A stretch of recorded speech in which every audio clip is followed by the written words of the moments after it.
welcome back to another episode of Into the 99, where we've got 99 cards because Commander's number one. I am one of your hosts, Daniel. I am joined today with Brian. Brian, how are you doing?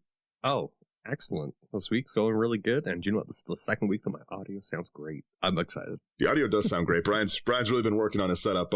Even before we get into it, Brian, you can explain why you've been working on the setup, and we'll go from there.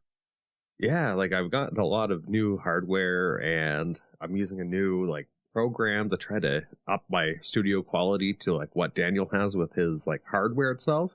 But that's because I started a new podcast called Tavern Banter, and it's where we talk about all things D&D, so world building, character creation, backgrounds, and just rules, and just fun with my friends. I think that's the main thing that's all about, right?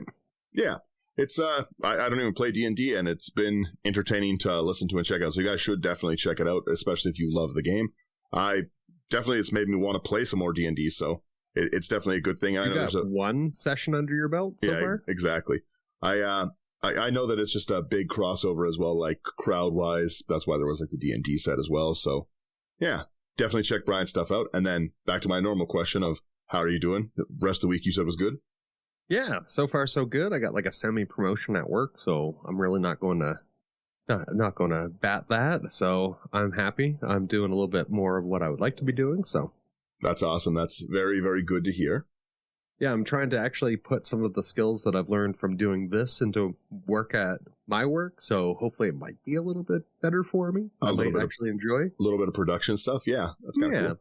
We Kayla and I, as a side thing, might start doing company training videos. So that'd be good. Yeah, we've got for people who've seen the streams. By the way, check out the live streams and the videos on YouTube. We'll be streaming next weekend. I'm pretty sure. Yeah, we should be. I'm pretty sure we've got Matt coming back on, and Matt was really, really fun guest with all the. I enjoyed Matt. Yeah, he had really cool decks, the tribal kind of stuff. So yeah, I built my own. Yeah. Other than that, no, week has been pretty good for me. The snow in Calgary was nuts. It was crazy. The whole time, everything outside of Calgary wasn't bad at all. It was just in Calgary where we live. We got a foot and a half of snow. It was and minus 40 degrees that one night. Yeah, it was pretty crazy. And then now it's back to the positives and snow's melting. It's I have my windows open right now. This city is wild. Yeah, but we're not here to talk. This isn't a weather podcast. We're talking about Boros because I love Boros cards in general. Please look at my green screen. Yeah. So this week we're talking Otharri. It's the one of the side commanders from the Rebellion Rising deck. I think that's the name of it. I have no idea. I didn't even bat an eye at that one. Yeah, the other one. Yeah, I said it confident enough, so it's probably right. Otharri is a really, really cool commander because it brings something to the color that we haven't had before, and that's experience counters. So Otharri's Sun's Glory is 3, 1 red, 1 white. It's a 3/3 Phoenix. And I love Phoenix as a tribal. That's one of my favorite decks, is my Peripherals Phoenix one. They're all such cool art. And Otharri is no exception at all to this. We've got this beautiful Phoenix. We've got the 5 suns of Mirrodin and stuff in the background. You can see the white sun, the blue sun, the black sun, all that stuff. I love it. It's really, really nice, beautiful artwork. This is a 3/3 for 5 mana with flying, lifelink, and haste. Those are actually really, really good stats generally. Mm-hmm. But we care the most about Otharri's ability, and I'll go into why the deck's built how it is in a minute. But when Otharri attacks, you get an experience counter, which is always fun, commanders. Then you create a 2/2 red rebel creature token that's tapped and attacking for each experience counter you have. Again, I love this. And then we've got 2, 1 red, 1 white. You tap an untapped rebel you control. Return Otharri from your graveyard to the battlefield tapped.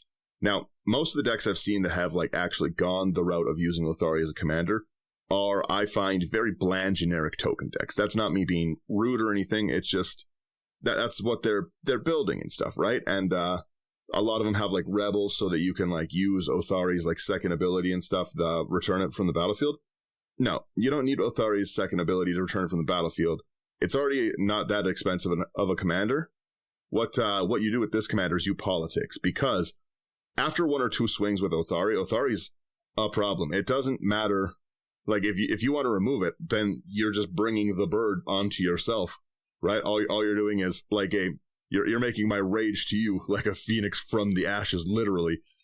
Yeah, Otharri puts out damage. So like I said, a lot of it is like generic token stuff, and I didn't find that an exciting route to go because Otharri generates so much tokens already. And I thought that this deck can like bring like a lot of cool stuff. It's actually like a fairly budget deck. Like it's only $120-ish, and I'm sure you could thin that down here and there. There's certain things I have in the deck that I like, but even still at $120 for like a fun, aggressive deck, I really, really like it. So number one is I care about experience counters in this deck. I just want to get as many experience counters as I can, and I want to make as many of those rebels because that's an insane ability to just like get like basically like a better Hero of Bladehold effect every swing.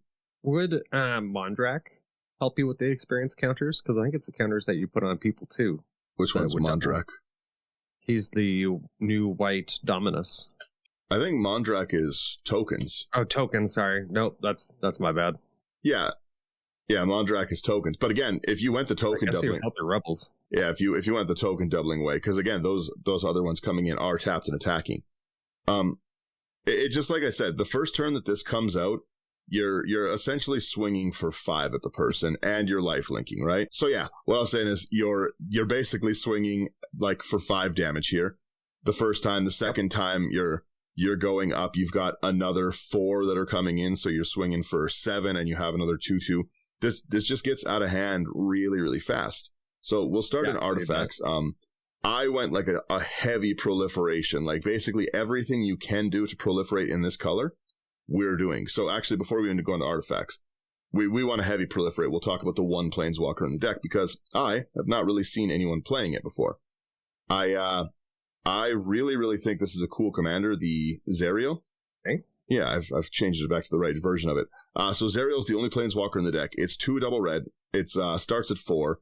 It's +1 as creatures you control get 1/0 and haste until end of turn. That's not as amazing for us. We're going to gain a little more life, but meh. It's 0 makes all of your tokens as well, right? Yeah, right. It's 0 is you create a 1/1 red devil with whenever it dies, it deals 1 damage to any target. Again, not a horrible thing. If we're doing an assessment on it, it's making something at a minimum to protect itself, just not at a plus. But it's the -6 that we really, really care about, and we want to proc as many of these -6s as we can, and we're proliferating, right? So the -6 is you get an emblem with, at the end of your first combat on your turn, untap target creature you control. After this phase, there's an additional combat phase. Gross. Yeah, so like generally speaking, untapping 1 creature for an additional combat phase isn't phenomenal, you know?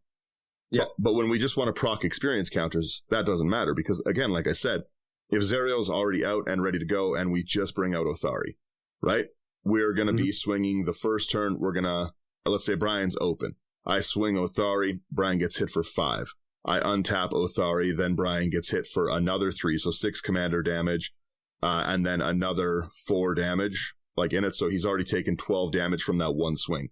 That's a pretty hefty amount to lose from just 1 creature on the board. Well, that's a quarter of your life right there. Yeah, right. Turn. Okay, so now, yes, we'll jump into our artifacts. So go back to the artifacts. Yeah, I know. I'm making you scroll everywhere. So the first one is Astral Cornucopia. Just because, again, we're running so much proliferate stuff that I think it's almost like it's almost criminal to not run this in a in a proliferate deck. You should run something like Astral Cornucopia. It's triple X. The funny thing is, I typically don't run this card. I probably should. I see it in like so many lists, and I'm just like, I don't see a point. Well, it enters with X charge counters on it, right? And then you tap, you choose a color, add 1 mana of each. I guess so. Add 1 mana of each color. So in your Atraxa deck, essentially, like for 3 mana, this just infinitely like 3 mana is a command sphere, right? Tap for 1 of any color, and then in any deck that can proliferate anything, this just gets better and better and better and better. That's true. I should really add it in, see how it goes. Well, and it's $1. It's like $1.50. Man, you're breaking the bank here, Dan. It gets pretty out of control. Oh yeah, we've got a ton of artifact ramp in this deck. Oh yeah, and that's, you know what? Like I said, I love to see it because I started to go the exact same route. Is just trying to clear a ramp in a cheaper way instead of using those expensive cards. Yeah, you could definitely upgrade this deck and make it perform much better. Like you throw a Jeweled Lotus in this, like they just said that they're reprinting that. You could pretty easily like Jeweled Lotus, Lotus Petal, and a Plains Otharri out, and just be like, "What's up? Here's the Bird of Destiny." Yeah, you get it out turn 1 and it has haste already. Yeah, haste and it's already token generating from the get go. Yeah, that's ridiculous. Yeah. The next one we've got here is the Boros Cluestone. So it's just 3. It taps for 1 red or white, and then a red and a white, tap it, sack it, draw a card. Not horrible late game if you're stalling out a little bit, and pretty good early. Also, in this deck, just kill anyone who's trying to, like, if they're a Pillow Fort player, you have to attack them with this. You can't let people be like, oh yeah, well, you can't attack me, I'm going to play blah, blah, blah, blah. You got to kill those players first. You're not worried about blocking the mass creature player. You don't care about that guy. I feel personally attacked. You are personally attacked, Brian. This is your playstyle. It is my playstyle. You got to blitz the control players. Yeah, you're not much of a control player, but you're a counterpunch player. I just like to be safe. That's true. Next up, we have the Boros Locket, 3 colorless. Tap it to add a red or a white, and you can tap 4 white or red to sacrifice Boros Locket to draw 2 cards. So again, a good late game with that card draw. Yeah, nice little ramp there. We also have our Boros Signet, because again, we need mana real bad in this deck. It's 2 mana, you tap 1, you add 1 red, 1 white. Boros deck. You need the ramp. And then obviously we said it, the Commander Sphere. Tap for add 1 mana of any color, sacrifice it, draw a card. Yeah. I see what your deck is. It's secretly draw cards. Yeah, secretly it's a draw deck. We've got Contagion Clasp, which again is really going to put in work for what we want to do. It's 2 mana. When it enters, you put a -1/-1 counter on target creature. And then for 4, you proliferate. So that -1/-1 might remove something indestructible, but we don't really care that much about it. It's at least it lets you put something on the indestructible, because if you are proliferating, then at least you would be able to slowly remove it, or at least get it to a point where you don't worry about it anymore. Yeah, but that proliferate, as much as we can trigger it, the better. And again, we've got a lot of these things, because even if our commander's not out, we can still be proliferating those counters. Yep. And it can be much more of a threat when that commander comes back out with 10 experience counters, and it's going to swing for it and then 20 damage of tokens. I keep forgetting that experience counters don't go away. Yeah. They're there regardless of the fact. Yeah, they're on you. Your bird getting bigger. Yeah. Right. So next up here we do have the upgraded version of the clasp. We have the Contagion Engine, 6 colorless. When Contagion Engine enters the battlefield, put a -1/-1 counter on each creature target player controls. You can pay 4 to tap it to proliferate, then proliferate again. Mm-hmm. Just upgrading the... Yeah, I see it. Yeah, it's definitely... Because again, even just the ability to... You drop a -1/-1, then we hit our proliferate again. We're clearing most people's boards at -3/-3. You know? Whoever's problematic, whoever's wronged us by targeting our glorious bird, it's... they're getting this, just trying to defend themselves. Yeah, they didn't do anything wrong. They're just trying to live, and I'm just trying to fly the skies. But again, like I said, even if we only have 1 experience counter, right? This is going to take Otharri's experience counters to 2, then to 3, and the swing is going to take us up to 4. So, like, again, we're going to be bringing in 8 with us. It's a lot. It's great. Seems like you're going on like my freedom is the right kind of freedom. Yeah. You can't defend yourself. I've been watching way too much Attack on Titan stuff. That's funny. We have an Everflowing Chalice in the deck because, again, for the same reason, we want just proliferation targets, because it's kind of the secondary theme in the deck. The first theme is Punch Face. The second theme is Proliferate. The 2 Ps. Makes sense. Yeah, so we've got a 0-cost artifact with a multi-kicker of 2. It enters with a charge counter on it for each time it was kicked, and you tap, you add 1 for each charge counter on it. Not bad. No, not bad at all. Next up, like I mentioned, Fire Diamond, another cheap mana ramp, 2 colorless. Fire Diamond enters the battlefield tapped, and tap it to add 1 mana, red mana. Yeah, I have been enjoying just using the garbage rocks lately to power ramp commanders out. Yeah, like I mentioned, it brings it down to the kind of level of Magic that I like to play. See how my deck's actually like long games, not hey, turn 3. Yeah. This next one I really like in this deck. It's Glistening Sphere. It's 3 mana. It enters tap, so that's a little downside. But when it enters, we proliferate, which is definitely what we want. and then taps to add 1 mana of any color, and then you can add 3 mana of any one color, activate only if an opponent has 3 or more poison counters. Just with the games that are going on right now, it's actually not unlikely that you'll also be able to trigger that even without the poison counters. Yeah, Brian is playing poison, yeah. I really enjoy it. Next up, we have the Halo Fountain, 2 and a white. Pay 1 white. Tap. Untap a tapped creature you control to create a 1/1 green and white citizen creature token. Tap 2 white to untap 2 tapped creatures you control to draw a card. Tap 5 white and tap it to untap 15 tapped creatures you control, and you win the game. So I love this card in this deck. Because number one, it's a phenomenal source of card draw. 2 white to draw a card is not bad in white. And our commander puts these creatures in tapped and attacking. Yep. So if we have enough experience counters and we get this on board, we just attack and win. We hit our 15 tapped creatures on the swing. Yeah, and then pay the 5, untap them, yeah. Yeah, so Halo Fountain's a nice hidden win con. It's going to generate us some more tokens. Like we don't really need it, but I really like that alternative win condition. Just, games have got to end somehow. And I like it. Untapping 15 tapped creatures is generally kind of hard because you've got to build up quite the board state a lot of time to get there, right? I think it's a fair win. Yeah, but we're getting so many. Like, again, even if you're just being nice and going around the board, right? Swing 1 is 1 creature, then the swing 2 is you're up to 3 extra creatures. Swing 3, you're up to 6. And then, the 4th swing, which isn't that much and stuff, like you're up to your 10 creatures. Yeah, that's actually true. Yeah, like you're really quick, and that's if you're not proliferating anything, right? I like it a lot. We've also got Helm of the Host, 4 mana legendary equipment. At the beginning of combat on your turn, you create a token that's a copy of equipped creature, except the creature isn't legendary. If it is legendary, you make it. So again, we're gonna have 2 Otharri triggers. That's what we want. Gross. So I'll swing with Otharri number 1, get an experience counter, put in, like, let's say 5 tapped and attack creatures. Then the second one gets us up to 6, and it's giving us 6. It's Helm of the Host is gonna put work in. Ugh. Just ugh. This one, the Lux Cannon, did they reprint this, or did they come out with a new kind of cannon? Because, I really like the new art. Yeah, but this one's 4 colors. I think you're thinking Lux Artillery. Lux Artillery is a great card too, though. Yes, that one. Lux Cannon, so 4 colorless. Tap it to put a charge counter on Lux Cannon. Tap it to remove 3 charge counters from it, and destroy target permanent. Yeah, we're generally proliferating enough that it's gonna be triggerable pretty easy. Oh, that makes sense. Yeah, that's a good idea. And just the destroy permanent, like we can hit that Gaia's Cradle if we're in a higher power one. We can hit that, I don't know, let's say someone's playing Mind Crank or Mesmeric Orb and you're Brian, you're a monster. Stop playing those cards, please. I have a family. I target your Mesmeric Orb. I make a copy. Yeah. We've got Mind Stone again, just for some more cheap, quick ramp.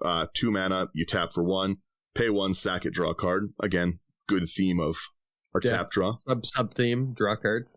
Obviously, Soul Ring, we're going to be running that. Yeah, we need mana as fast as we can get it, to be honest, a lot of the time. Oh, this is a newer card. Yeah, this is from the deck. It's Staff of the Storyteller, 1 and a white. When it enters, you create a 1/1 white spirit with flying. So again, nice little just chump blocker. Whenever you create 1 or more creature tokens, you put a story counter on it. Tap, remove a story counter from it, draw a card.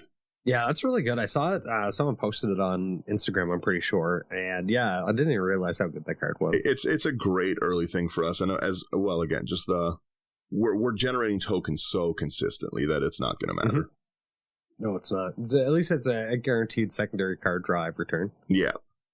We have our Strionic Resonator as well. 2 mana. This art looks dope. Yeah, you pay 2, you tap it, you copy target triggered ability you control, you can choose new targets, and triggers are when, whenever, or at. So, we're going to be able to get our second proliferate. If we copy our commander's trigger, we're getting a second experience counter because it's a triggered when it attacks. Second experience counter, second instance of putting creatures in, and again, it's a lot. It's a lot of creatures. I really like that art, actually. I'm not going to lie. Yeah. Next up, we have one of the pairs of boots. We got Swiftfoot Boots, 2 colorless. Equipped creature has hexproof and haste, and it's 1/2 equip. No swift no lightning greaves. Like $13 right now. What am I, rich? I gotta take decks apart at some point. I got so many of them, but I'm not spending $13 for boots. Yeah, that's true. They're too fast. I got a lot of Swiftfoots. Not a lot of lightning greaves. There you go. And then our last one on our list here is this Talisman of Conviction. 2 mana, it taps for colorless or one of each of our colors. Either or of our colors, sorry. And it deals 1 damage to you. Again, we've got a pretty solid little ramp package, especially for a Boros deck. Like, I think that we are pretty consistently going to see at least some of it. We've got a little bit of card draw in there, too. It's not so bad. No, I think that's a really good list of artifacts for a... You know what? Boros seems to always have a lot of artifacts. Well, it's just colors that like work with them, right? That's very true. So, we've got not many creatures in this deck. I don't think it needs it, but there's a few. It's starting to take a look at those ones. Yeah, it's a real budget creature section too. It's like $11 for 11 creatures, a buck a creature basically. We've got Dark Dweller Oracle, 1 in a red. It's a 2/2 Goblin Shaman. We pay 1, sack a creature, exile the top card. You may play that this turn. We generate so many creatures that this doesn't matter to us. So we're just able to dig through our deck. If we stall out and we've got no cards in hand, it's nothing to throw away 3 rebels. They're dying for the cause in this deck, you know? Eyes are unnecessary for seeing the future. It's true. It's very, very true. At first, I didn't know what he was holding. I thought it was a stick of dynamite, but it's a rat or a mouse. It's something, yeah. Next up, actually, I do like this card, Grateful Apparition. I took it out of the Infect deck and I put it into my my Atraxa deck because the ability is so good. So it's 1 in a white. It's a spirit flying. Whenever Grateful Apparition deals combat damage to a player or planeswalker, proliferate. Just a good ability. It is a good ability. You could pretty easily go into some counters as well, like 1/1 counters with this kind of a shell as well, and they'd get like if you have a Cathar's Crusade or something lying around and you wanna build something like this, a Cathar's Crusade's gonna really do work. 10 creatures enter, all getting 10 1/1s. Yeah, Cathar's Crusade would slap hard. Yeah, it's definitely a nice one to get through. We also have Hellrider. Just if we if we've got someone who's got just a huge amount of life, this is going to really chunk it down. It's 2 double red for a 3/3 devil. It has haste. Whenever a creature you control attacks, it deals 1 damage to the player or planeswalker it's attacking. Yeah, that's really good, especially with the amount of tokens that you're going to be making. Yeah, we've got so many creatures already. Next up, Hissing Iguanar. Yeah. 2 at a red, a creature lizard. Whenever another creature dies, you may have Hissing Iguanar deal 1 damage to target player or planeswalker. Yeah, I like the nice little anti-board wipe that it's got there. It's you want to kill my stuff, then it's going to hurt. We're going to have a problem. Yeah, we're going to have a problem, and the Phoenix is coming back at you. And this generates tokens fast. I've played this. I've played a few games with this one already. This generates tokens fast. Yeah, it does. I like this. We also have Jazzel Goldmane, which is like a really cool card for this deck. So it's 2 double white, 4/4 Cat Warrior with first strike.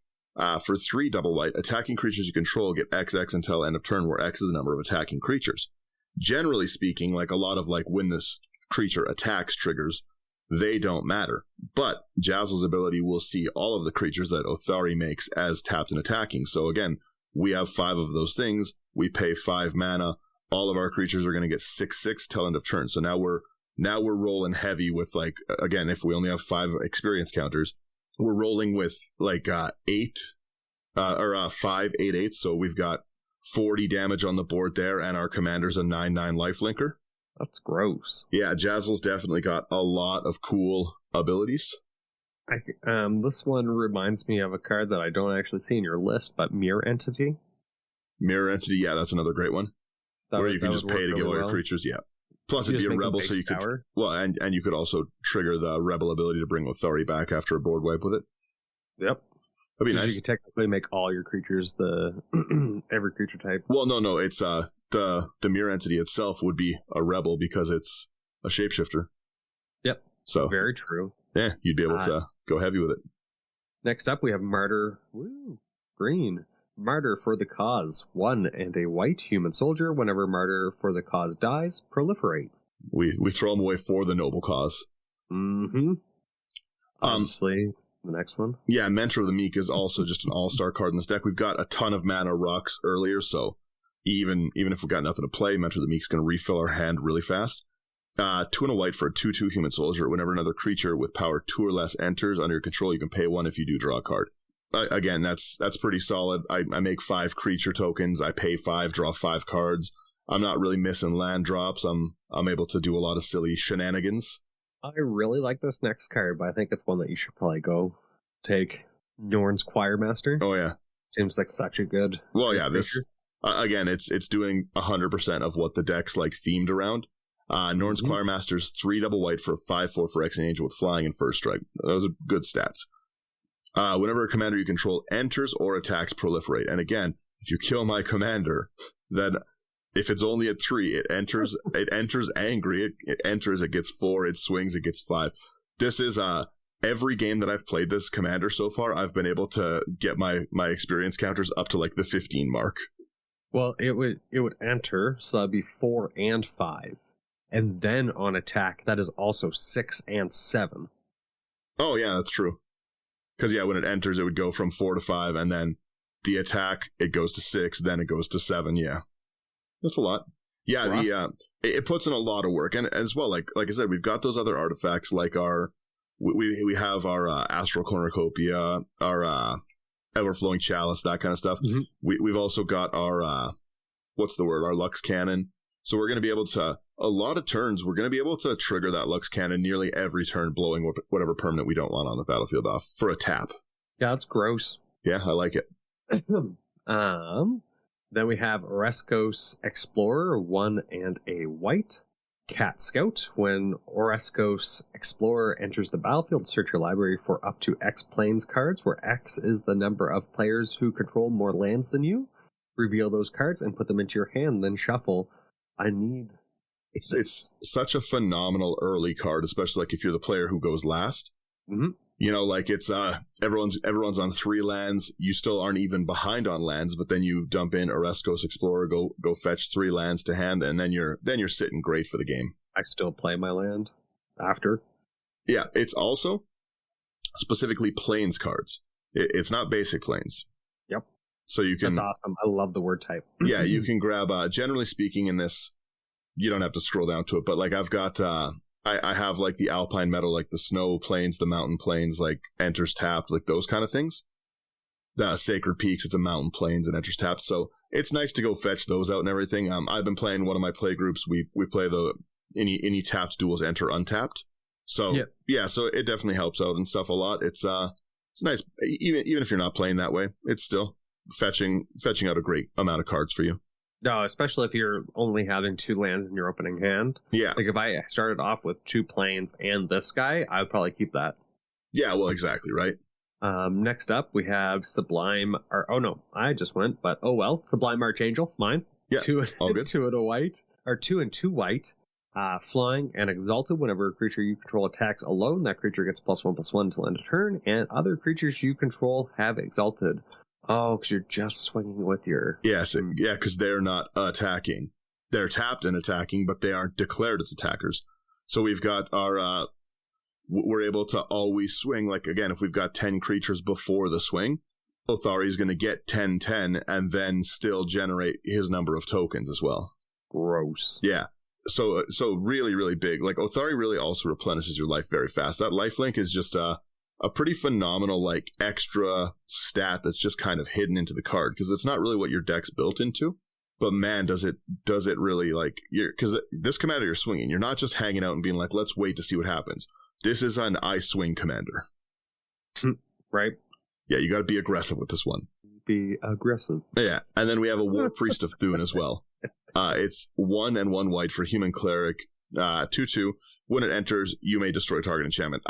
Across every one of my play groups, I see a lot of enchantments right now. So, yeah, looking at you. I don't know who you're talking about. We're moving on to these enchantments. Yeah, you can take this first one and see how stupid it is. So we have Breath of Fury, 2 and 2 red, enchantment aura, enchant creature you control. When an enchanted creature deals combat damage to a player, sacrifice it and attach Breath of Fury to a creature you control. If you do, untap all creatures you control, and after this phase, there is an additional combat phase. Yep. All right. Yeah, so you can get nearly infinite combats with it, like by just throwing away your rebels. That's gross. Right? It's kind of nice. Get out of here. We also have a card I don't see played very often, but that I really like.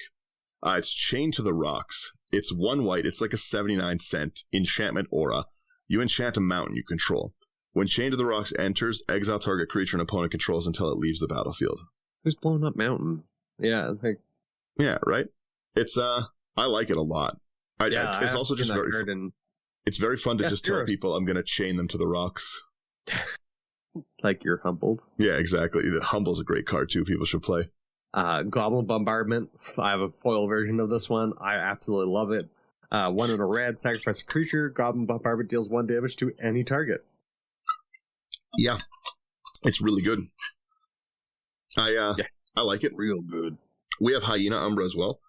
We don't really care if Otharri hits. It's not so much about Otharri hitting, it's about attacking, right? We just want to generate tokens. Hyena Umbra's just going to give us that extra little bit of protection. I love all the Umbras. Yeah, it's a 1 white. It's going to give our creature 1/1 first strike and totem armor. So making it much, much harder to destroy. Maybe letting us, again, smash face a little earlier, like if we're swinging into a 4/4 kind of thing. A little easy, like if someone's got an Atraxa, for instance, right? It's just something. Well, Atraxa is very popular right now, right? So again, this is going to let us not get death touched in the air by Atraxa, who would normally live. That's true, yeah. Right? And then we'd have the Hyena Umbra to save us, even if that Atraxa's gotten thick. Gotten bigger, yep. Yeah. Hey, this one looks familiar as well. We have Impact Tremors, 1 in a red. Whenever a creature enters the battlefield under your control, the Impact Tremor deals 1 damage to each opponent. Yeah, which is crazy. Good. That's going to really do work in this. I like these ones. I didn't put Perforos in. It seemed too much, but it was in the original list. Let me tell you. Yeah. We've also got an Outpost Siege, and I love all of these like siege cards. Yep. 3 in a red. As it enters, you choose Cons or Dragons. With Cons, at the beginning of our upkeep, we exile the top card of our library. Until the end of turn, we can play it. That's great to dig through. I really like to choose Dragons with this, though. Whenever a creature you control leaves, it deals 1 damage to any target. Again, that big threat of a board wipe of, if you board wipe me like the card's artwork, I'm going Scorched Earth at you. Do you like your life? Yeah, exactly. Well, and like I said, you get tokens so quick, right? So it's not unreasonable that board wiping me with this card out is going to cost you 20 life, like 20 life, 10 life kind of thing. Like, yeah. Next, whoops, that's the one we were just looking at. I've seen this card. I've never played this card. We have Sunburnt Invocation. I love this card, and it's in purely for flavor because we're a Phoenix. Ooh, that's very good, actually. I like it. And that's D&D. I always go for the flavor instead of like min-maxing or like going for like the in our turn CEDH like terms. Flavor's always the correct route. Yeah, right. Yes, I was going to say before we go into that's how I like to build and stuff, right? Like, you can build all of my decks much better than me, for sure. Anyone who wants to upgrade my decks can very easily do so, right? I could do so too. I've got a lot of cards, but a lot of them are fun. A lot of times I'm playing like to like base a lot of it on fun, like what's going to be fun, what's going to be a little chaotic, because like the more consistent things are generally, the more chaotic they're going to be, right? So like cards like Sunbirds, which Brian's about to read, I really love because they're so roulette based. But yeah, like I like to go for like the flavor and stuff. You could make Otharri very strong. Like after playing Otharri, just even in this $120 deck, like it puts in work. It is a monster. All right, carry on with Sunbird's Invocation. I've seen the number of creatures you've made. So. Yeah. So we got Sunbird's Invocation, 5 and a red enchantment. Whenever you cast a spell from your hand, reveal the top X cards of your library, where X is that spell's mana value. You may cast a spell with mana value X or less from among the cards revealed this way without paying its mana cost. Put the rest on the bottom of your library in a random order. Never mind, I need to get me one of these. Yeah, it's definitely pretty cool. You're just, for everything you're doing, you're just getting a free roulette chance to possibly hit free cards. And Boros needs it. Boros needs it so bad. Come on. We've got Tenuous Truce. It's 1 and a white. You enchant an opponent. At the beginning of enchant an opponent's end step, you and that player each draw a card, and whenever you attack them or they attack you, you sacrifice the truce. I love this card. I've been really putting in a lot of decks lately. I love politics. It's really nice because it can kind of save the game for someone who's having a bad game. Like if they don't have the land drops, you can, again, you're still getting the draw that you want. You're making an early kind of ally thing, and it's nice, you know? This probably let Daniel have the game, in all honesty. No, I don't think so. Card draw. Oh, I wasn't attacking you that game.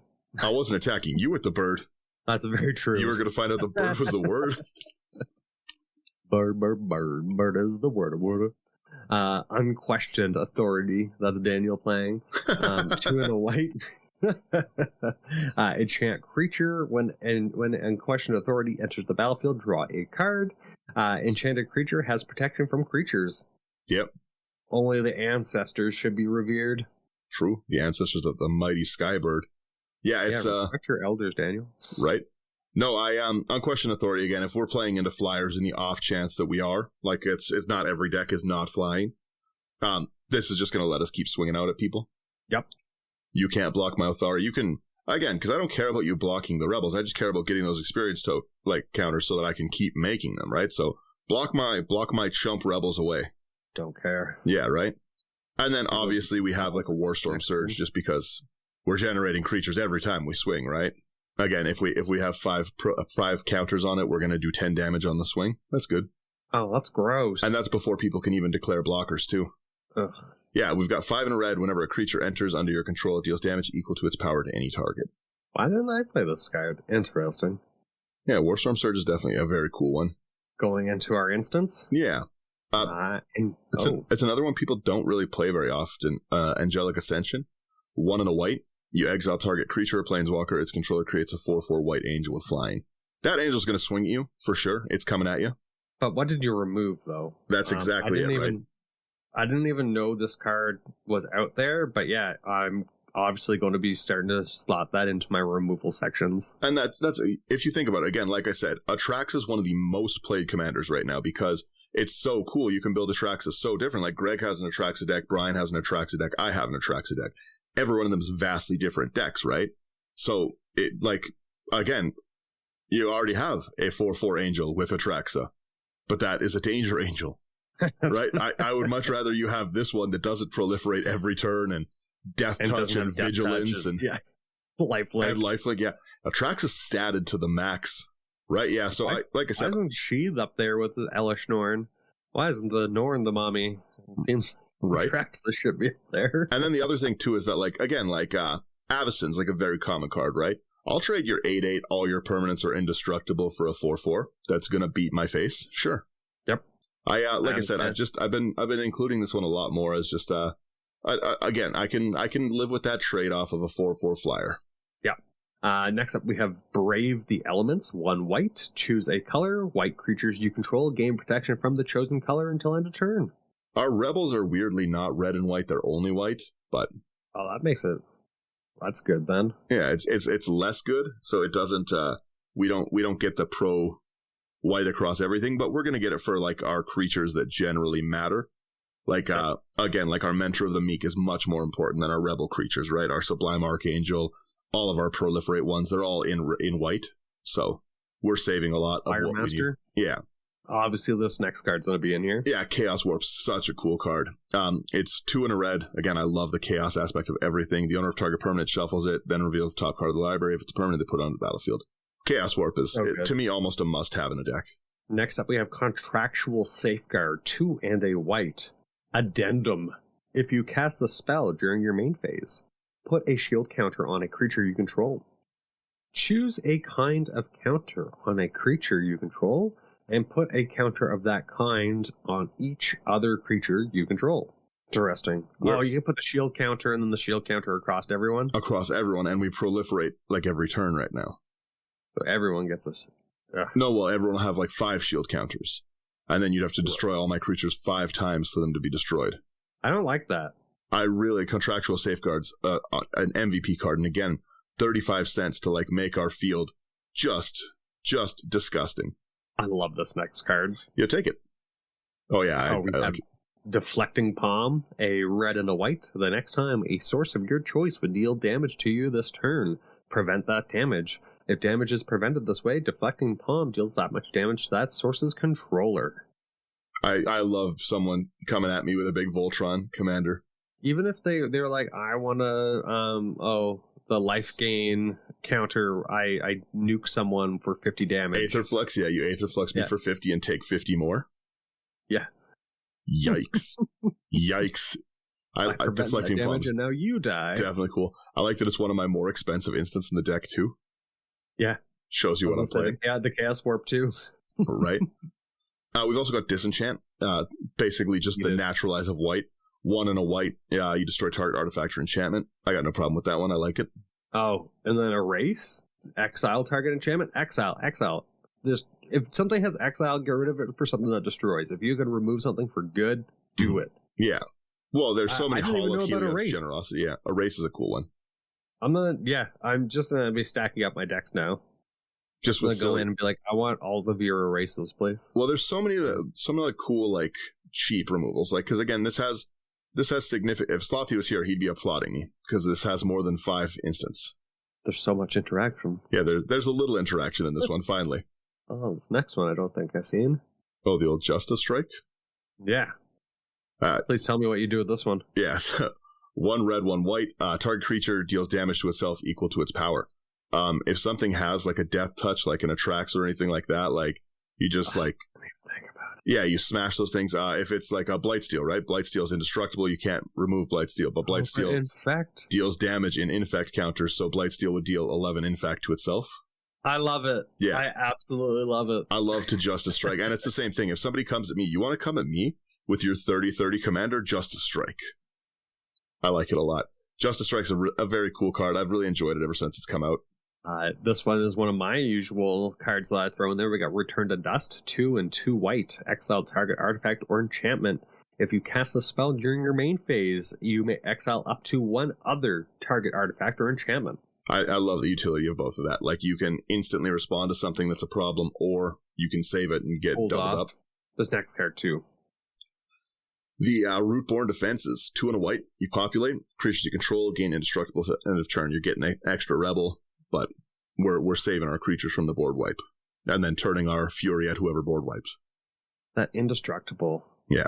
I'm going to have to actually pick that up today. I like this one a lot. If you have like the budget, of Flawless Maneuver in its place would be really good as well. Just the white free spell one, which was also in the commander deck, so it's in the other Boros tokens deck I just made. It's in that commander deck? Yeah. Yeah, they just reprinted it in the commander deck. It's got an Elspeth Tyrell. That commander deck's got a lot of value in it, actually. It's, I think, out of, the 2, the Infect and the Rebellion one, the Rebellion one cards are actually more expensive, but people are selling the Infect one for higher generally because it's more popular. Because you can't find it. Yeah. It's funny. Okay, I might have to pick that one up for another Flawless Maneuver. It's got a lot of really good cards in it. Clever Concealment is the one that you'd be interested in. Okay. Let me read you Clever Concealment quickly. Well, while you find that, I got it right here. Clever Concealment is 2 and 2 white. It's an instant. It has Convoke, so you can just tap your creatures for 1 colorless or 1 of the mana's color. So basically tap 4 white creatures or whatever. Any number of target non-land permanents you control phase out. Oh. Yeah. Okay. And that's definitely like in your playstyle, like in your wheelhouse of protecting my stuff. Yeah. Well, again, exactly. Okay. Someone tries to board wipe you and you just like, you're essentially free to Fairy's protectioning that isn't for you. Or you can declare everything blocked after it's all been blocked and damage is like assigned. Then you phase everything out, nothing's there, and then you're like, oh, what's up?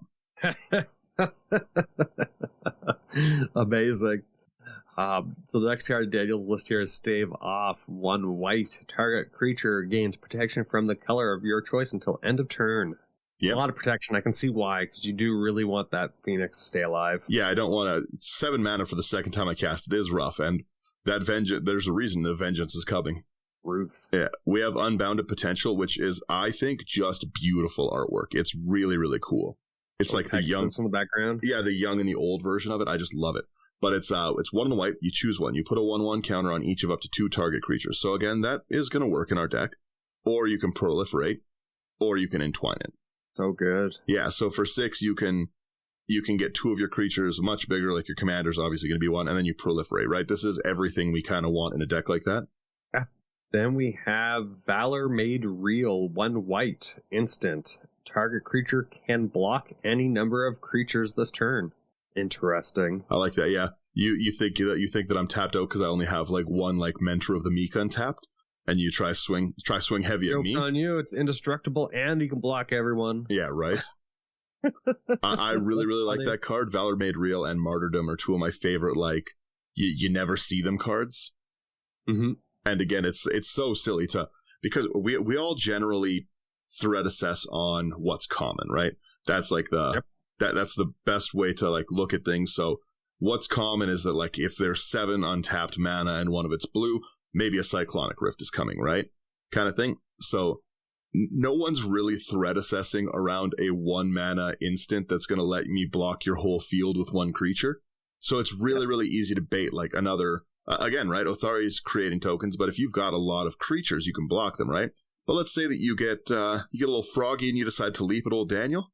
No. So I block everything with just 1 untapped rebel or something, because you think, oh well, he can block 1, but whatever, and then you're tapped out. I really like Valor Made Real a lot. That's amazing. You want this next one too, Brian?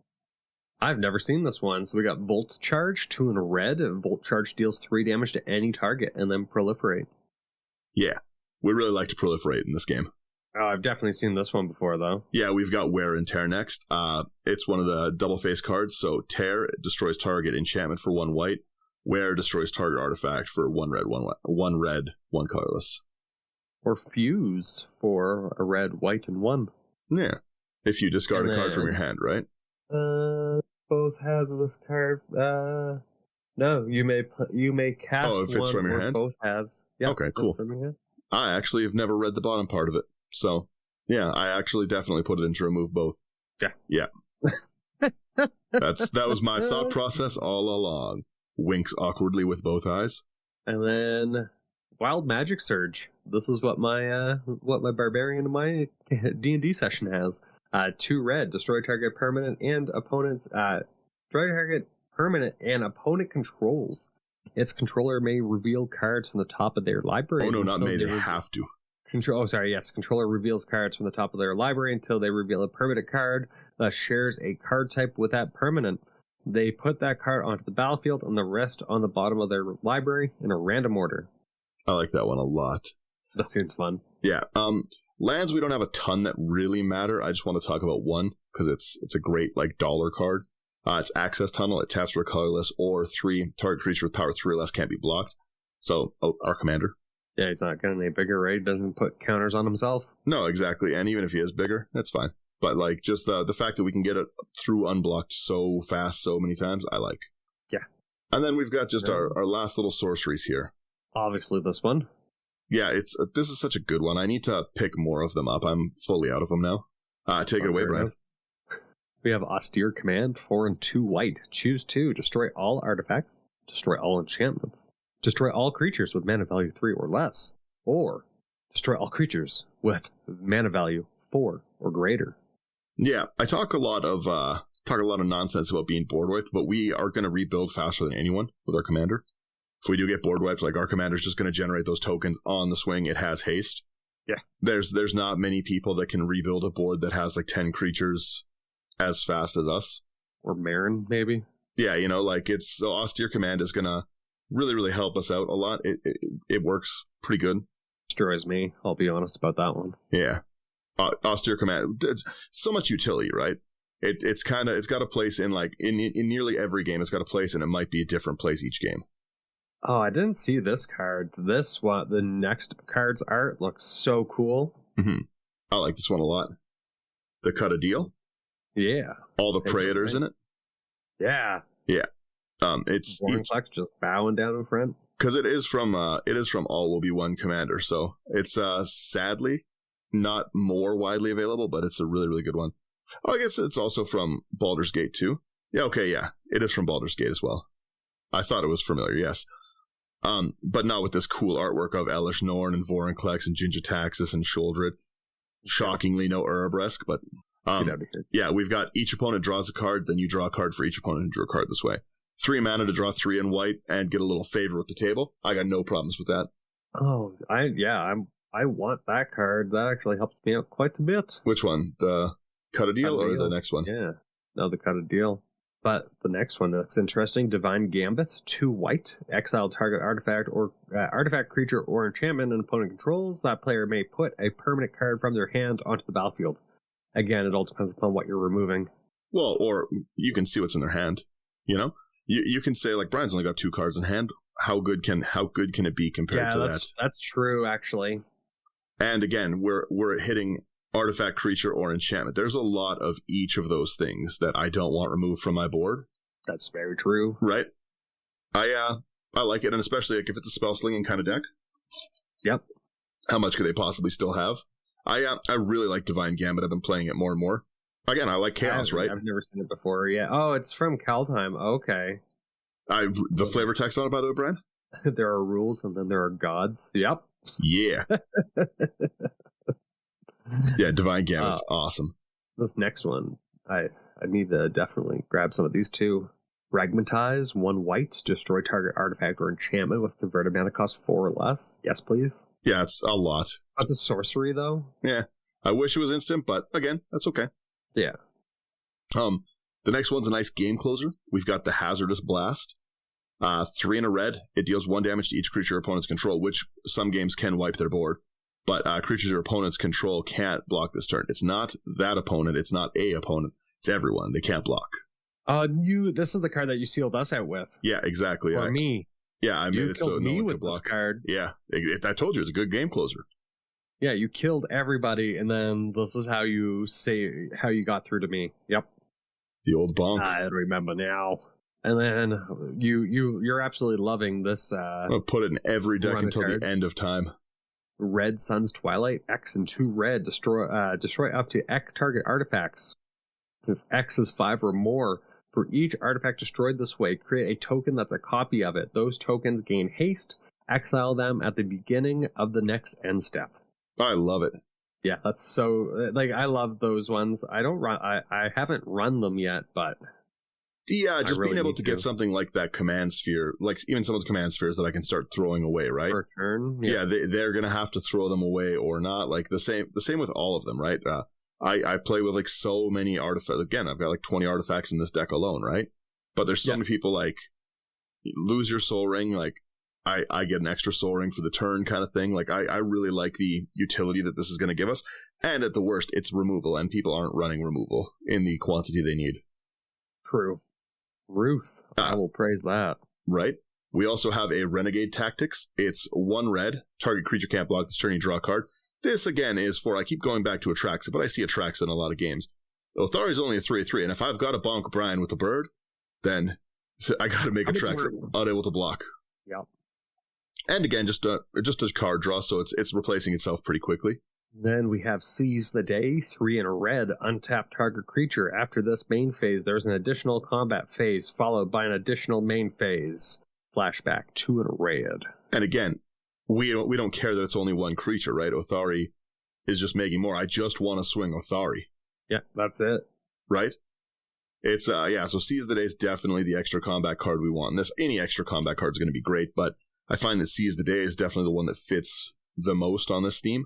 Yeah, I guess you don't want to throw in like a Morog, right? Why is there a Minotaur in this Phoenix deck? And again, you could, right? But you're the problem with a lot of the extra combats is that Otharri doesn't give them haste, right? So untapping all those rebels is kind of irrelevant, right? Like it doesn't really matter. Like then we get some blockers, but like meh, you know? You're gaining the life. Yeah, like it's not like they're lifelink rebel tokens, right? It's just Otharri's lifelink. So we only care about Otharri swinging. At the end of the day, we don't care about the other things. So yeah, we could go more, but I think that this is like the cheapest of the options to do. Totally. Yeah, I really I think that Seize the Day definitely puts in just a pretty reasonable amount of work in the deck. This next one I don't like. Yeah, the next one is another game closer. This is single combat. This is the last one on our list here. It's 3 double white. Each player chooses a creature or planeswalker they control, then they sacrifice the rest, and they can't cast creatures until the end of my next turn. that's a giant problem. So like, and unless someone's holding like removal for Otharri, we're going to get at a minimum 2 swings of Otharri off before anyone else can make a single, like, play another blocker. And it doesn't, like, the likelihood of having all 3 of my opponents have a 3 or bigger flyer that can't block Otharri that they're keeping, it's very small. Yeah, out of 3 people. Yeah. Right, so like, Otharri's really going to, again, single combat is going to wipe the board, it's going to reset it, and it's going to end in our favor for sure. Like, we might get bonked, but again, people aren't able to play creatures out anyway, so it's not super there. It's also a destroy, or no, it's a sacrifice, sorry, is what I was going to say. So it's getting around that indestructible, that all my stuff is indestructible. Yeah, the indestructible that can't target, all of those things. I really, really like it. Across our color distribution, it's definitely pretty white. Like we've got 40 like cards with like 40 white pips in the deck, 26 red pips. And we can produce 29 red mana, 30 white. It's a really, really low CMC in a deck with a 5 mana commander. That's one thing I really like about this. It's 2.7 is our average. We've only got 6 cards, 4 cards at a 6 drop, 3 to 5, and then everything in the deck is under that 11, 4, 14, 14 at 3. We've got 24 in our 2 drop slot, so a lot of stuff is going to come down really early. And then we have 9 in the 1 drop, and we've got 2 zeros. Seems pretty spread out. Yeah, it's like I said, this is my Otharri deck. I really, really enjoy this one. I call it a glorious experience.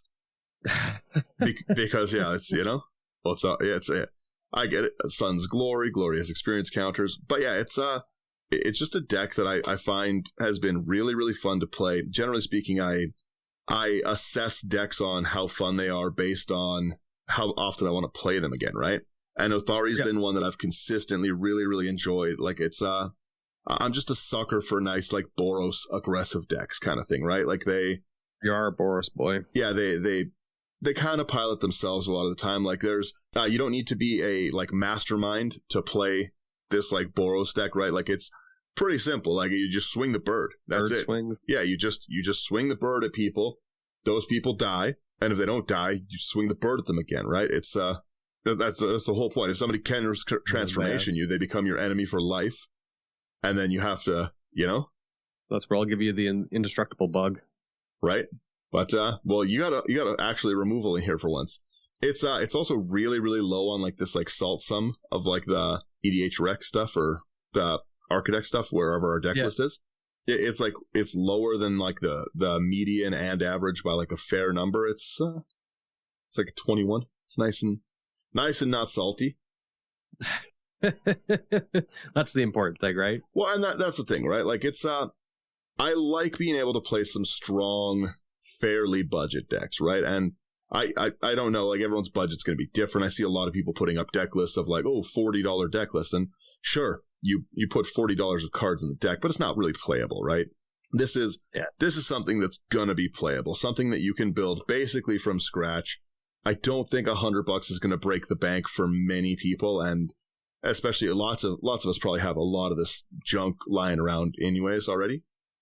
Yeah, if you have the bulk, you probably have most of it. Yeah, and like I said, it's very upgradable with like what you have. You don't need to run all these like kind of artifacts that I'm running. There's pretty much every section is cheap, but half the deck's stuff is in the artifact section. Contagion Engine's $18 alone, so like just don't. You do like some search lands and stuff like that.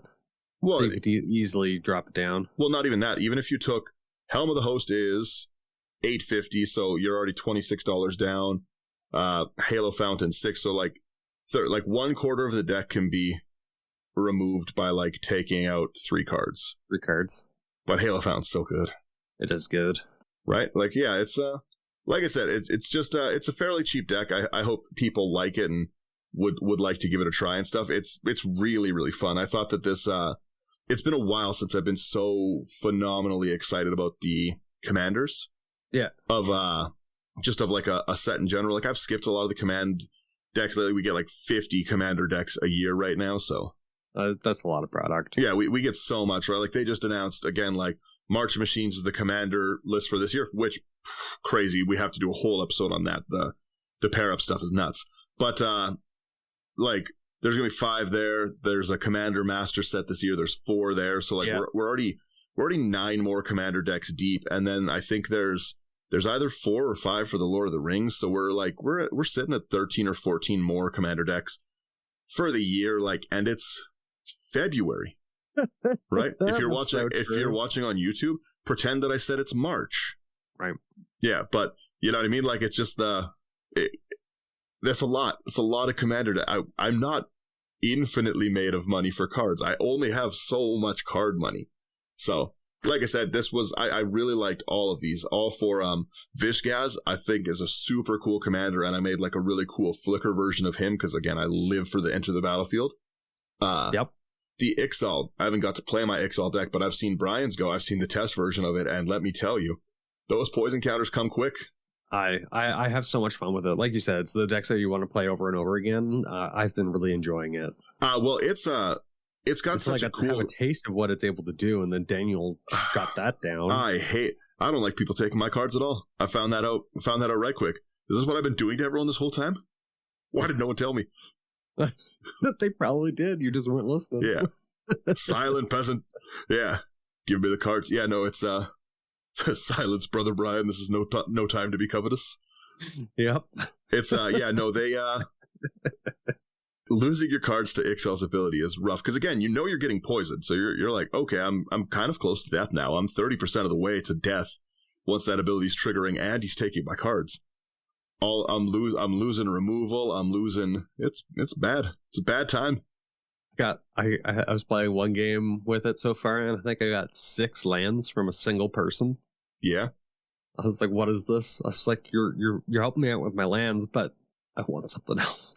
This like I said, this round of Commanders, this set in general, I really, really liked this set, and I haven't really been as into the sets that have been coming out lately as I have with this, but like this set I think was a home run. It was just solid overall. There was a ton of playable cards in every like place, right? But all 4 of those commanders are just so cool. I've built so much stuff around this deck and like around this set, and there's so many. Usually I don't see as many new commanders as I've seen with this set. There's a lot. Like that people actually want. Like, I always build a lot, right? But like I'm seeing tons of like Ovika decks. I'm seeing like tons and tons of like people like really liking the Ixal, the Othari, the Neali. Like there's just the new rat commander too. Oh yeah, all rats have toxic. Yeah, there's like so many cool ones. Like I really like the Rhea. I bought so many of that. Like of the Rhea, like this one, the Ivor, the Bladehold one. Yeah, Sherman actually built it. Sherman built that one too. Yeah, that's really cool. Yeah, that's a really, really fun one. I like one of my favorite decks of all time. I know I'm rambling, and I'll wrap it up in a sec here, but one of my favorite decks of all time is my Shadrick Shady Deals deck. And Rhea's like another deck that I'm going to build in a similar fashion, right? I'll make my deals with people, and I'll be like, I'll give you card draw, but like I want to generate my might tokens, so let me swing Rhea at you. It'll like be prevented. You don't take any of the damage. I just want to make my mites, and in return, I'll Wishclaw Talisman you. You can tutor a card, right? Like I just like making those deals. Like I love decks like that where decks that get you talking with the table is my favorite thing, right? Yeah. This deck is definitely not one of them, except for I hit you with the bird. Bird is the word of word. The bird is the word, and the word is Boros is good. I think people would argue that. They'd be wrong. All right, I will end there. So wait a minute. Before you do that, though, big thank you to our newest patron, Thunder Emperor's Command. Yeah, thank you very much. It's been really cool chatting as well in the Patreon area in general. It's been pretty fun in the Discord, so people are gonna hop in more. Very, very cool deck building guides are coming out from that, so I'm hoping we can have them as a guest at some point, because I think that would be really cool. But yeah, it's definitely check the Patreon out. We're going to be doing more and more stuff. We're going to be doing patron-only games as well pretty soon, which will be fun. If you like our content, everything's available at intotheninety9.com. We'll be streaming next weekend, like I said, or if you're watching this on YouTube again, we'll be streaming a week in the past, so figure that out. But other than that, yeah, check out Brian's podcast. It's definitely a entertaining thing. It's mostly found on YouTube. You can find it on Spotify, all those other places. If you like what we're doing, give us a rating and stuff. It's really helpful for us getting found. Thanks to everyone who's given us such high ratings. I don't know what show you're watching, but I appreciate it anyways. And yeah, I just hope everyone has a great week. Thanks for getting to the end, and thanks for listening.